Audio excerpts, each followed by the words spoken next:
नमस्कार विद्यार्थी मित्रांनो, आत्ताच पोलीस भरतीबाबत एक GR निघालेला आहे. आत्ताच लेटेस्ट 10 सप्टेंबर 2025 आत्ताच माझ्याकडे पोलीस भरतीचा एक GR आलेला आहे. व्हिडिओ आवडल्यास लाईक अँड सबस्क्राईब करा. चला तर आपण काय आहे GR बघू. महाराष्ट्र पोलीस दलातील शिपाई व कारागृह विभागातील संवर्गातील रिक्त पदे भरण्यासाठी राबविण्यात येणाऱ्या भरती प्रक्रियेस मान्यता देण्यात आलेली आहे.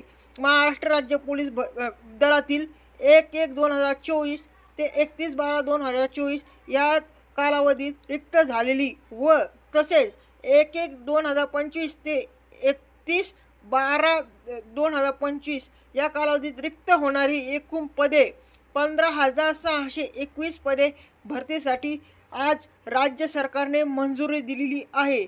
सन 2022, 2023, 2024, 2025 मध्ये संबंधित पदांची विविध कमाल मर्यादा वयोमर्यादा ओलांडणाऱ्या उमेदवारांना एक वेळची विशेष बाब म्हणून प्रस्तुत भरती प्रक्रियेकरिता आवेदन अर्ज सादर करण्यास पात्र ठरविण्यात येत आहे. म्हणजे जे